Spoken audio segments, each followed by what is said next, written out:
How's it going, everyone? It is officially the day. Digimon Story Time Stranger is available on all platforms right now. It actually came out 6 p.m. Eastern Time yesterday on Steam and PC, or it was supposed to come out at 6 p.m. Eastern Time on Steam and PC. Seems like there was a bit of a publishing error over at Bandai Namco, and the game didn't end up releasing until like 6:30, 6:45. So, yeah, unfortunately, a little bit of a bummer there, but everybody's playing the game.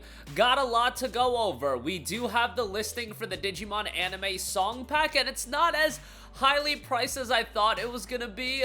We'll talk about that. It does have a mostly negative reception. The Anime Song Pack, the game itself, has a very positive reception on Steam. I'll highlight the other pieces of DLC that are available right now. The Season Pass is listed.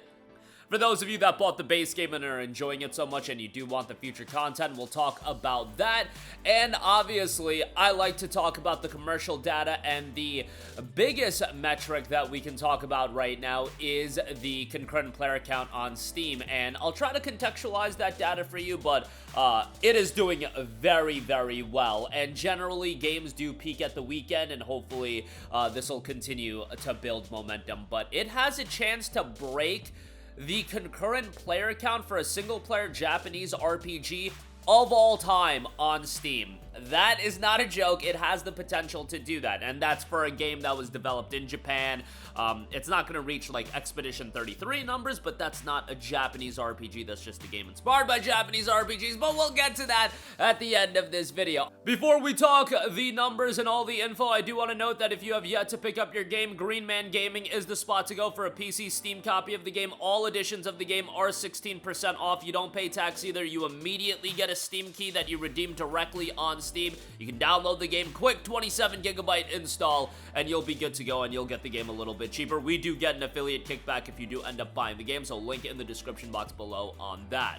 Alright, first of all, the Digimon Anime Song Pack is $19.99. So I'm actually pleasantly surprised by this price point, because this is the same price point of the Naruto X Boruto Storm Connections Anime Song Pack that Bandai Namco has been doing, and that song pack had 5 songs. This song pack has 16 songs, and they're all from the Digimon anime. Now, I will say this.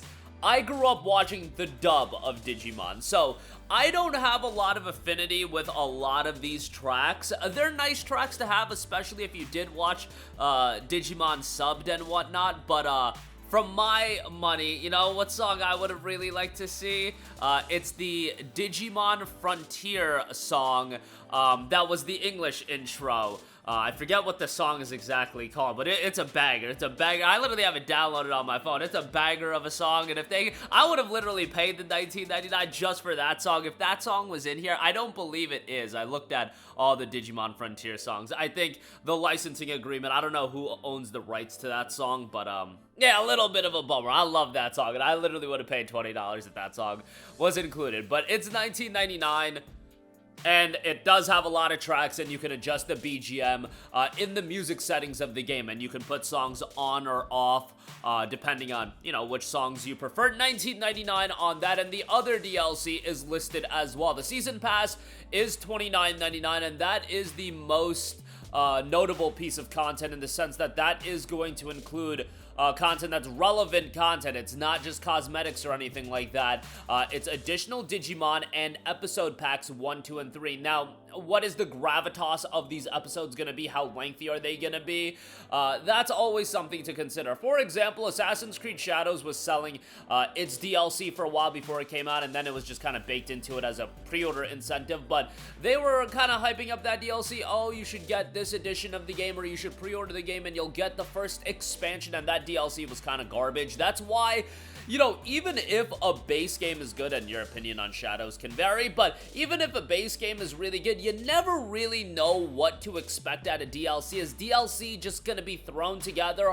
Are they less incentivized to do quality DLC content if they realize that interest in a game has waned? I just don't know, and that's why I'm not a big fan of Season Pass content in general, but hopefully the content in Time Stranger is going to be worthwhile content that you're going to be able to sink your teeth into, at least get, you know, maybe 5 hours of gameplay out of each episode pack, and hopefully more than that, and the additional Digimon are notable, but we'll see how that turns out. That is $29.99, and hopefully it's gonna be worthwhile content, and it's got the most potential to be the most meaningful content out of any of the DLC that you buy. So that is $30. The costume pack is $12.99.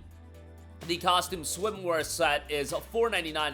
The costume chosen children set is $4.99 as well. This is the one that definitely tugs at the nostalgic heartstrings, so I can see some people gravitating towards that. The costume Digimon set is available as well. Again, these are all just cosmetics. That's $4.99. Costume public safety suit and special supplies set, that's $6.99. The Cyber Sleuth BGM pack is $9.99. The Digimon anime pack, $19.99. And then the other dungeons, the Halls of XP gold materials, is just in-game grinding content, $7.99 on that. And the pre-order bonus pack is $3.99. So if you pre-ordered the game, you got that. That's Black Agumon and Black Gabumon. So hopefully most of you guys ended up getting that.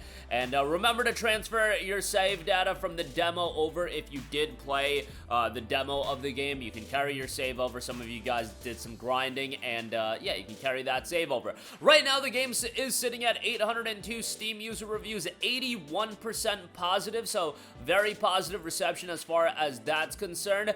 Some of the criticism for the game is the $120 Ultimate Edition doesn't have all of the DLC. I've been saying that on this channel, and I get why people are upset. When it comes to the anime song packs, those are licenses. They have to pay out to whoever owns the licenses. At least that's what I assume. I don't know the exact legality. Could they have baked it into the Ultimate Edition? Maybe they could have worked out a deal and gotten it all in there, but yeah, the anime song packs, whenever it comes to that, you guys just have to be of the mindset that they're gonna be separate purchases. Any anime game going forward, and it seems like something that Bandai Namco is gonna do regularly with a lot of their anime games, that these song packs are going to be standalone purchases. You know what? If there is this licensing agreement aspect to it, I will say this: I've played like the Attack on Titan video game, and as much as I like that game, if they had an anime song pack for that game and it was like $14.99, I would have bought it. I would have bought it. So if that's the way we're gonna get anime songs in these games, I don't know. Maybe that's the way to go. Should they bake it into the Ultimate Edition? Given that the Ultimate Edition is $120, I could totally see you making that argument. I don't know exactly how the contracts are situated as far as those deals are concerned. I recommended most of you guys to get the Deluxe Edition if you wanted the most meaningful content in the game. Again, the Season Pass and whatnot, but I digress. That is where most of the negative reviews on Steam are coming from, in the sense of the Ultimate Edition not including the anime song pack, but generally speaking, a really strong reception. And the critic review, 78 on Metacritic, and that number is fluctuating. The more important number is the concurrent Steam player count, showcasing how many people are actively playing the game and have bought the game. It is currently, as of the recording of this video, at 70,865 concurrent players. Usually with Steam concurrent player counts, they do peak at the weekend, Friday evening into the weekend, like Saturday is where you'll usually see it at its absolute height. And I would say this is a really, really strong number to be at. This obviously laps up any other previous Digimon game, which isn't really a fair comparison. I see those comparisons being made. Not really a fair comparison. Cyber Sleuth came out on a big delay on PC. PC gaming has exponentially grown since Cyber Sleuth has come out. But what I would like to compare Time Stranger to is some of the other major JRPGs that have come out. And Metaphor ReFantazio is the most played based on concurrent Steam player count JRPG of all time, and that number is 85,961. Digimon Story Time Stranger, not that far off. I don't know if it's gonna break it this weekend. It absolutely could. It absolutely could. The thing about Metaphor is that Metaphor is a game that literally got like 9s and 10s across the board and 94 on Metacritic. So it had that momentum of a lot of people talking about the game and it being received as one of the game of the years, and naturally that's just going to push people to buy the game. Digimon, on the other hand, isn't getting that level of reception. The hardcore Digimon fan base are going to jump on the game, and they probably picked it up right away. Can you get the on the fence people all to jump in and buy the game as well. And Metaphor was also a $70 game, so I feel like the comparison is warranted. I see some people making comparisons to Persona 3 Reload, which, yeah, it is beating out Persona 3 Reload, which is great. Persona's a juggernaut of a franchise, but Persona 3 Reload was also a day one Xbox Game Pass title, so a lot of people played it that way. But Persona 3 Reload was at $45,000, and then, you know, other games, Japanese RPGs that you can compare it to, Final Fantasy VII Rebirth, but again, that was a delayed release on Steam. That peaked at $40,000, and remember, with a game like Time Stranger, the bulk of the people playing the game, it's gonna be on PlayStation 5. The PC version, I would definitely say, is probably gonna beat out the Xbox version, but PlayStation 5 is where a lot of people are going to be playing the game, and ultimately Nintendo Switch too, if it does come there.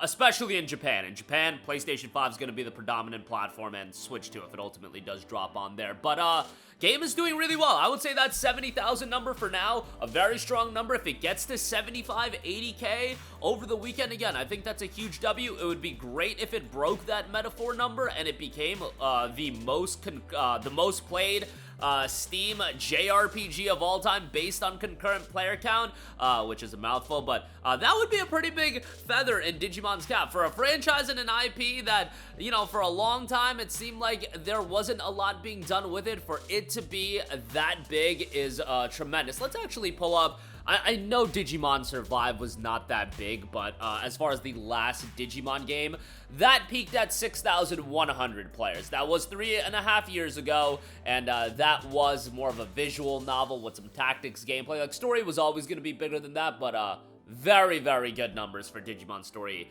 Time Stranger, at least right now, and hopefully we'll get more data, but I would say that this is a big W, and over time, as the game goes on sale, I foresee more and more people picking the game up, which is great, and hopefully this means more consistent Digimon games. I don't think we're going to get to a point where we're getting yearly or bi-yearly Digimon games, but let's not make it 8 years until the next Digimon Story game, but numbers right now looking very good. And if you have yet to pick up your PC copy of the game, Green Man Gaming is the spot to go. Get your copy a little bit cheaper, 16% off for any edition of the game. The base game is $58.79, the deluxe edition is $83.99, the ultimate edition is $100.79, and they do have the season pass listed, although that's not discounted at this point, so, you know, standard edition, deluxe edition, or ultimate edition there. That's gonna do it for me, and let me know all of your thoughts in the comments section down below. How are you enjoying the game for yourself? Sound off down below. Thank you for watching, and goodbye.